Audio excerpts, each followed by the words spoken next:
saya Marida Sari dari program studi manajemen bisnis syariah. Di sini saya ingin menayangkan hasil presentasi yang saya buat dengan tema teori motivasi untuk memenuhi tugas mata kuliah perilaku organisasi dengan dosen pembimbing Bapak Febri Sugiarto MM.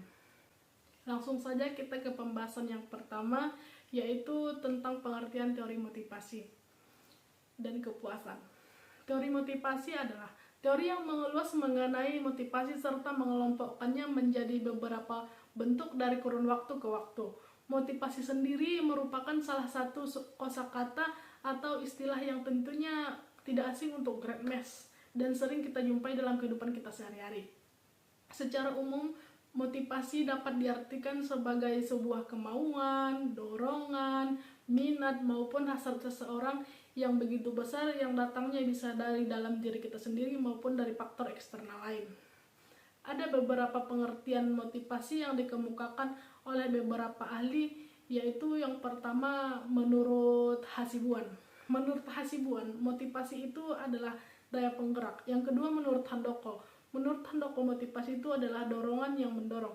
Yang ketiga menurut Harian Raja, motivasi itu adalah dorongan mengarahkan dan mendorong perilaku atau keinginan seseorang. Yang keempat menurut Martoyo, motivasi adalah proses untuk mempengaruhi seseorang agar melakukan sesuatu yang kita inginkan.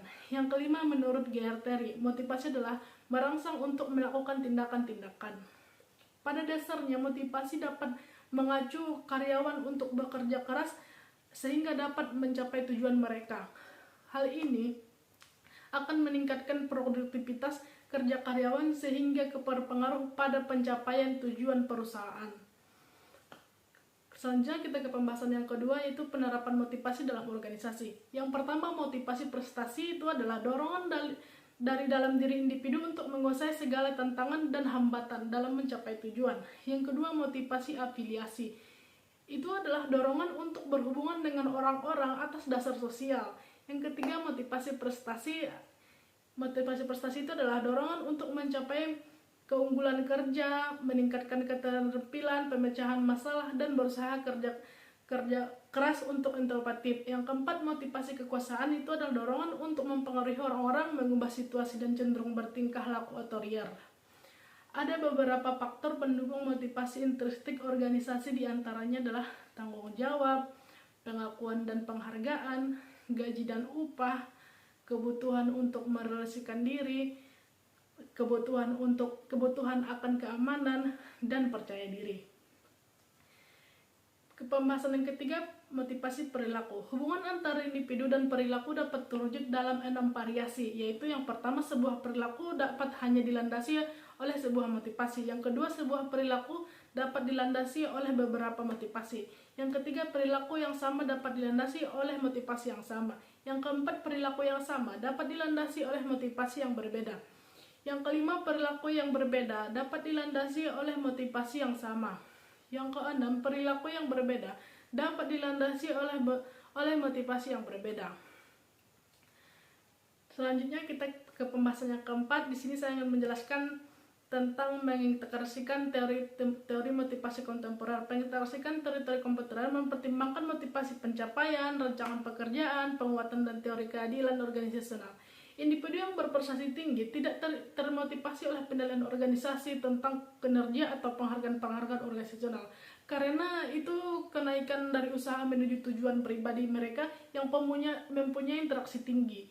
Hubungan kinerja penghargaan akan menjadi lebih kuat apabila individu merasa bahwa yang diberi penghargaan adalah kinerjanya.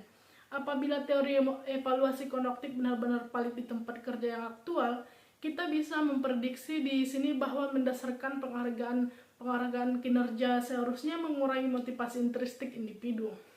Hubungan yang terakhir dalam teori harapan adalah hubungan penghargaan tujuan. Motivasi akan tinggi sampai tingkat di mana penghargaan yang diterima oleh seseorang individu atas kinerja yang tinggi yang mempengaruhi kebutuhan dominan yang konsisten dengan tujuan individual.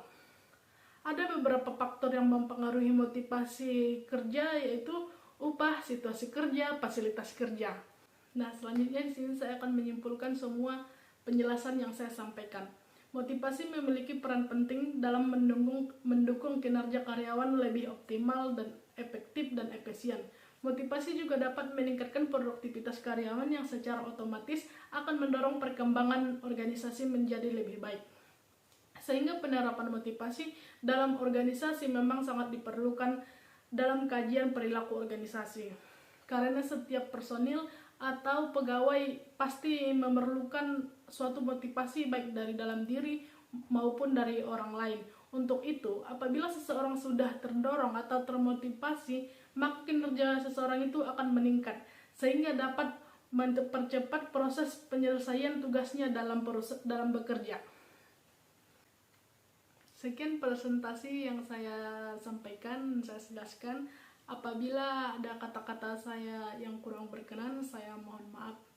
Sekian, Assalamualaikum warahmatullahi wabarakatuh.